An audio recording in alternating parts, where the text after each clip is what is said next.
They went after our 5,000 students at our event there of high school and college kids. And look, I get attacked all the time. People say false things. I'm a public figure. But when you go after 16 and 17-year-olds that travel from across the country that then have to live for the rest of their life with a shadow over them because someone at ABC says that they might be linked to neo-Nazis. But look, what did it take for us to get to the point of an apology? We had to threaten a lawsuit, Jesse.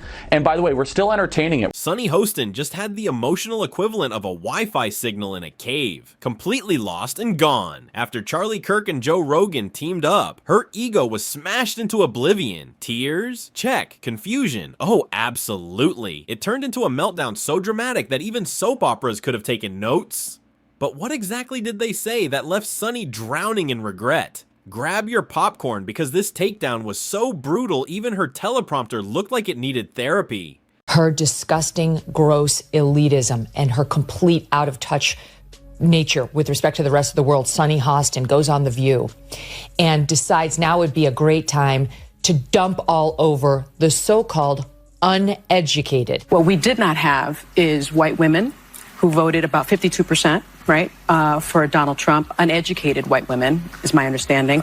You have Latino men, actually, voting more for him. And you have, and black men was not the story. We're not the story here because they voted almost 80% for the vice president. Right. Just because you didn't go to college doesn't mean you're stupid, and it doesn't mean that you don't have wisdom. You can go to college and get a bunch of irrelevant facts about how men can allegedly give birth or whatever they teach. Sunny Hostin was enjoying another week of televised self-congratulation when the universe delivered a cosmic 1-2 punch she never saw coming. On the political side, there was Charlie Kirk, the Gen Z whisperer in a suit, armed with sharp graphs and enough energy to rival a college student on finals week. And on the cultural front, Joe Rogan, the podcast overlord himself, was casually tearing apart her media credibility, all while sliding between chats about elk meat and UFOs. The culture shift between right and left authoritarianism, and now people don't recognize that if you just stop looking at it in terms of red and blue, look at the actions,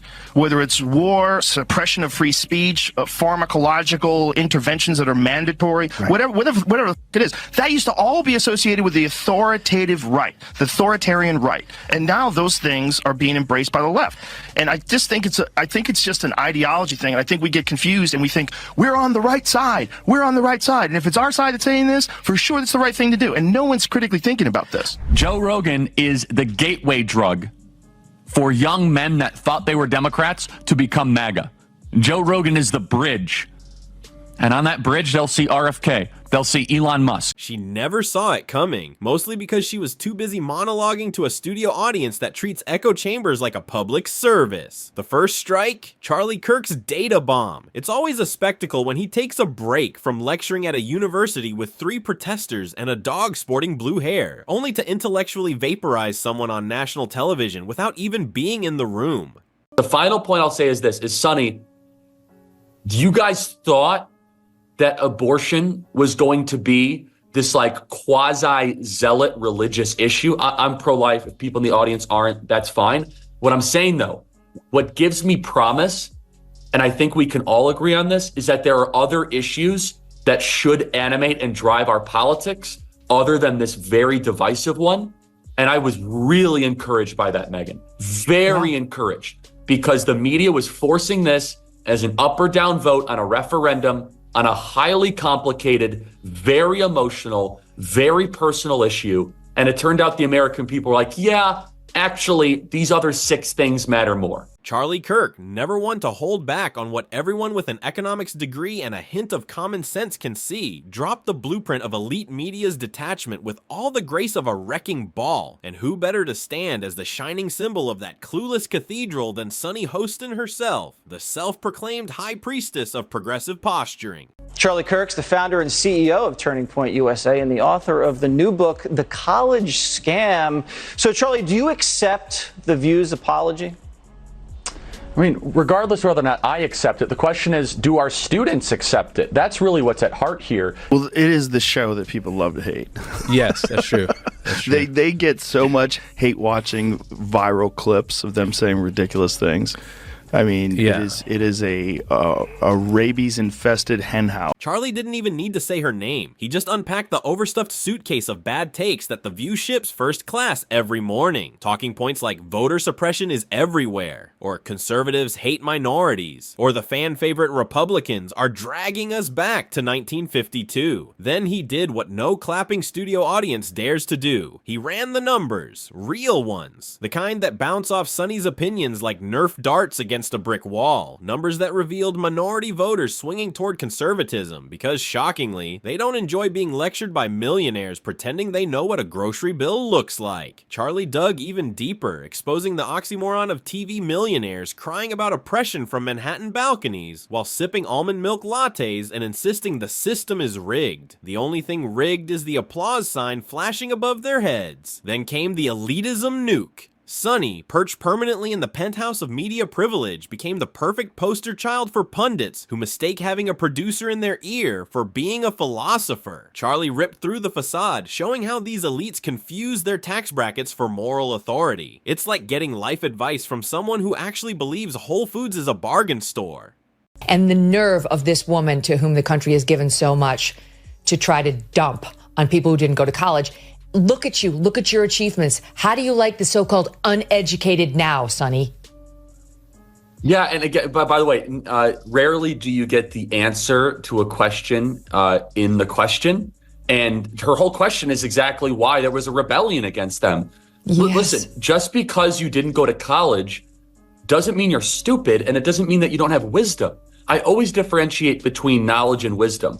You can go to college and get a bunch of irrelevant facts about how men can allegedly give birth or whatever they teach. I mean, it's or about North African lesbian poetry. Okay, that stuff's fine, I guess. While Charlie Kirk's commentary was methodical, surgical even, it cut right where it hurts the most. Credibility. Not her character, not her fashion, not even her intellect. Just the fragile illusion that Sunny's brand of politics has any connection to the real world. If this were a boxing match, the towel would have been thrown in right there. But no, that was only round one. Then entered Joe Rogan, the intellectual barroom bouncer of America. He didn't show up in a suit or armed with pie charts. No, he stepped into the cultural octagon, shirt optional, wielding the sacred tools of every man, clarity and casual annihilation. His weapon of choice? Common sense. And in the elite circles Sunny drifts in, common sense is treated like a dangerous narcotic. Rogan's takedown didn't require a thick dossier or a long dissertation. It came wrapped in laughter, laced with mockery, and delivered with a shrug. While Kirk dissected her ideology piece by piece, Rogan went straight for the absurdity of the medium itself. Talk shows pretending to be serious journalism, but functioning more like group therapy for people allergic to introspection. He shredded the facade of media virtue signaling with ease, like someone pointing out the emperor not only has no clothes, but is also busy hosting a segment on the ethics of swimwear.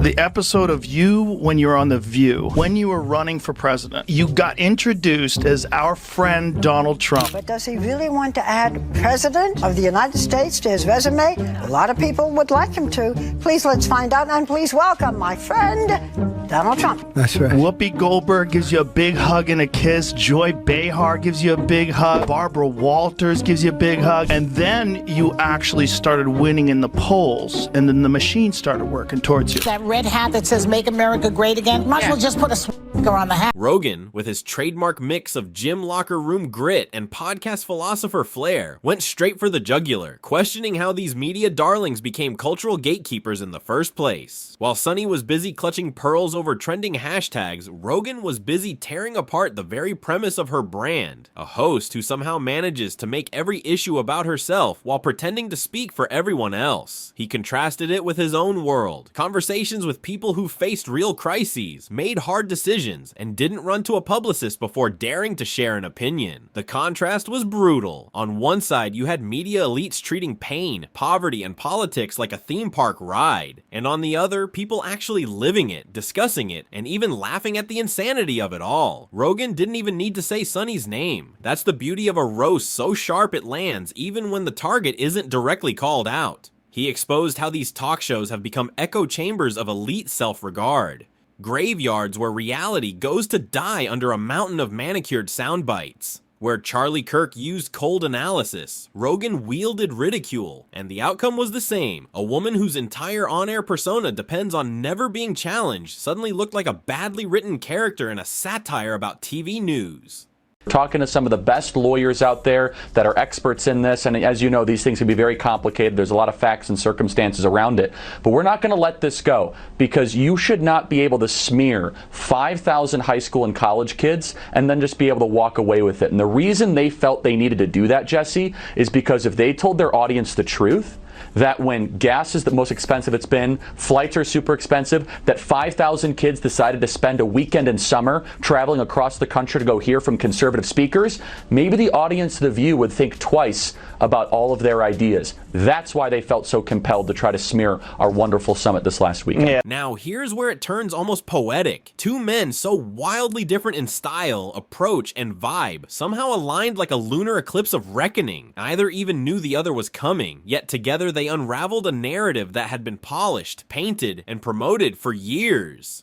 Charlie Kirk brought the PowerPoint, Joe Rogan brought the punchlines, and side by side, they didn't just question Sunny Hostin's credibility, they torched it. They burned the set, flipped the couch, and walked away without even needing an Uber, and then came the internet. Oh, the glorious petty internet. When a TV host's worldview gets pummeled from both the academic podium and the podcast microphone, the memes practically write themselves. Reaction videos exploded faster than celebrity apologies. Twitter threads compared Kirk's breakdown to a PhD thesis and Rogan's to a savage roast session.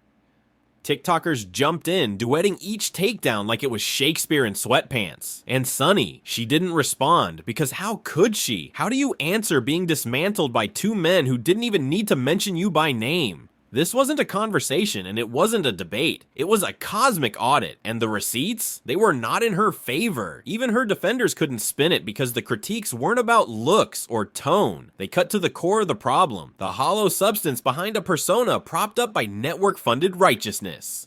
I get it. I also hate Joy Behar, so I don't love you, but I also hate that squawking bird, so I hate the whole thing. And frankly, that show, you want to talk about a show that set women back, is The View. You want to talk about that show? If the CIA is engineering, Antifa and fucking the Capitol riot, some crazy misogynist engineered The View, because there's nothing worse than The View. In terms of there are so many brilliant women out there. None of them are on The View. None of them have gone near the set of The View. Meanwhile, Charlie's clip is now being used in high school. Meanwhile, Charlie's clip is making the rounds in high school debate clubs nationwide, used as the gold standard of how to dismantle an opponent without ever raising your voice. Joe's podcast moment, it's pulling replay numbers so high that Spotify executives are probably fist pumping in boardrooms. And Sunny, she's trending, but not the kind of trending anyone wants. More like the please, someone change the subject before we get a sequel kind of trending. It's rare enough when political strategy and cultural instinct align perfectly to obliterate a single narrative, but rarer still when it happens without venom, without direct confrontation, and without even needing to say a single name. Charlie Kirk and Joe Rogan didn't destroy Sunny Hostin by calling her out. They destroyed her by calling out the world she represents. A world where talking points replace thinking, applause replaces reality, and glitter covers the emptiness of a hollow echo chamber. In doing so, they didn't just rip apart a TV persona, they exposed an entire class of pundits whose only real qualification is being on the right set at the right time, with the right moral panic queued up. Same target, different weapons. It was like sending a drone strike and a bar fight to the same location, and somehow both ended up leveling the entire building. You get people thinking, if you could stop Hitler by any means necessary, wouldn't you stop Hitler? And so they equate Donald Trump with Hitler and go, here you go, this is our modern Hitler. Do you see what Whoopi Goldberg said? What'd she say? Whoopi Goldberg said that Biden could arrest all the Republicans and put them in jail. You just need to see how unhinged this kind of thinking is. Well, you know what Joe Biden could do? Joe Biden, you have to see it, because It's so on TV. crazy. She said it's on television. Charlie Kirk arrived in his signature uniform, navy blazer, tight haircut, and that unmistakable aura of a kid who's memorized every line of the Constitution, right down to the footnotes. His delivery was razor sharp, pure policy precision. No wild swings, no wasted words. He surgically dismantled the very foundation Sunny Hostin has built her identity on. Manufactured outrage, elite detachment, and a TED Talk level overestimation of her own influence. He didn't even need to say her name. That's the brilliance of it. Kirk's political sniper fire shredded her ideology like it was stitched together from recycled View scripts. And then, cue the smoke machine and open the cage. Joe Rogan stormed in. No script, no stats, just raw energy like a high school gym teacher moonlighting as a conspiracy therapist. While Kirk worked the chalkboard, Rogan kicked the door clean off its hinges. Beer in one hand and a sarcastic "you believe this nonsense" in the other. Rogan's weapon wasn't data, it was the vibe check. He didn't bother debating Sunny Hostin point for point. He exposed the absurdity of her even being taken seriously. Where Kirk brought charts and arguments, Rogan brought the collective eye roll of middle America and every Uber driver who's ever shouted at NPR. I mean, The View has to be, if you average out the View hosts, among the dumbest people on television. And so it's like they say the thing that people are thinking, but they say it very directly, so they expose whatever truth. But I don't think some of them are dumb. You don't think so? No, I don't think Sunny Hostin. You think it's deliberate? I think she's ideologically driven, and they have blinders on, for sure. I don't think Sunny's dumb. But Whoopi is certainly not the brightest person, and what she just said just doesn't make any sense. It's just like so silly to say. It's not a well thought out. Rogan didn't need Sunny's name either. He aimed straight at the culture she represents.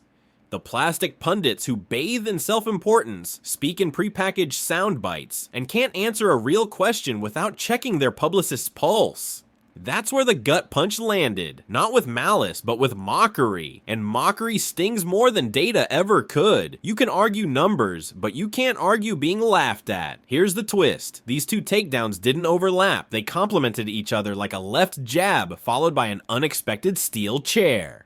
Kirk's audience, college conservatives, fed-up independents, even your uncle who quotes Milton Friedman for fun, watched ideological enemies melt under logic. Meanwhile, Rogan's crowd, stoned Spotify listeners, comedians, MMA junkies, and exhausted millennials just wanted to know why someone covered in layers of makeup was still pretending to be oppressed on daytime TV.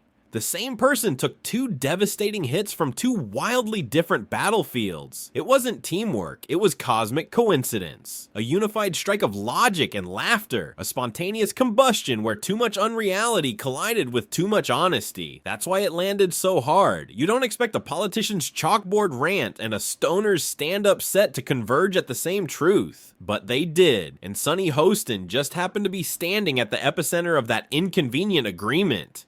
The media bubble she floated in didn't just pop, it imploded. She wasn't canceled, she wasn't silenced. She was understood, and when people finally understood, they didn't like what they saw once the glitter wore off. Two men, one in a suit, the other in a hoodie, took separate paths of reason and ridicule, only to arrive at the same punchline. Sunny Hostin isn't just out of touch, she's in a whole different time zone. So what happens next? Nothing, at least on her end. She'll keep pretending it didn't happen, the applause sign will keep flashing, and the coffee will keep flowing. But something has changed forever. You can't unsee what Kirk and Rogan exposed. Once the curtain is pulled back, it doesn't close again. Sunny may never acknowledge the breakdown, but the internet already has. The memes, the clips, the side-by-side edits. They're archived, saved, and ready to resurface every time someone insists, but she makes such good points. She doesn't need to cry on air. The breakdown already happened. Quiet, invisible, total, and delivered by two men who rarely agree on anything except apparently on the comedic tragedy of Sunny Hostin's televised enlightenment tours. One moment she was the moral compass of daytime TV. The next she was the punchline of a dual hemisphere demolition. No rebuttals, no replies, just the echoing sound of ideology shattering under the weight of common sense and cold, hard data. And now, excuse us while we rewatch those clips for the 11th time and laugh like it's the first.